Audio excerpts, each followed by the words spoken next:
अस्सलाम वालेकुम गाइस। तो आज हम बनाने जा रहे हैं धनिया पुदीने की चटनी, जो कि मुझे बहुत ज़्यादा पसंद है और गर्मियों में बहुत इस्तेमाल होने वाली चीज़ है ये, जो आपके मैदे को, हाजमे को दुरुस्त रखती है। तो इस धनिया पुदीने की चटनी में जो जो चीज़ें यूज़ होनी हैं वो सब चीज़ें आपके सामने हैं। ये है मैंने धनिया पुदीना डंडियों से अलग करके धो के, और फिर है हमारे पास इधर 2 हरी मिर्चें, 6 अदद लहसुन की तुड़ियाँ, और इधर है टमाटर, और इधर है खुश्क मसाले जिसमें हैं जैसे कि आप देख सकते हैं ज़ीरा, और ये अनारदाना है, और ये नमक है, और ये कलवंजी है। आप सोचेंगे कलवंजी क्यों? कलवंजी जो है वो हर एक मसले का हल है, हर एक मसले का इलाज है, हर एक बीमारी से बचाती है, सिर्फ मौत के अलावा। ये अब हम इसमें ऐड करेंगे अपने मसाले।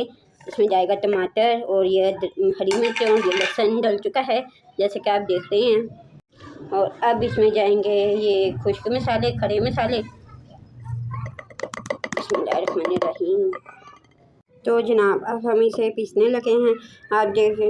आप सोच रहे होंगे कि मिक्सर में क्यों नहीं पीस रही, पर मिक्सर में हम इसलिए नहीं पीस रहे क्योंकि मिक्सर में पीसी हुई चटनी मुझे बिल्कुल भी अच्छी नहीं लगती, उसका टेस्ट बिल्कुल भी अच्छा नहीं आता। जो आपके हाथ में जायका होता है वो आपके अपना होता है, और आपके हाथ से जो चीज़ पीसी गई हो वो ज़्यादा अच्छी होती है, उसका टेस्ट भी बहुत अच्छा आता है।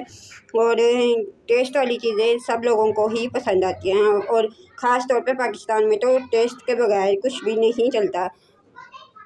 ये देखें अब हम इसे पीस रहे हैं।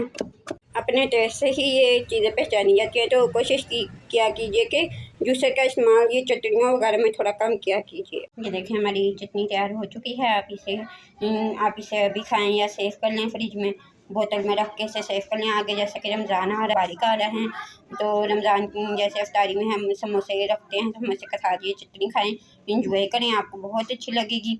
इसी के साथ मैं आपसे अलविदा लेना चाहूँगी, और ज़रूर मुझे नीचे कमेंट्स में बताया करें कि आपको ये वीडियो कैसी लगी, और मुझे अपनी दुआओं में याद रखें। अल्लाह हाफिज़।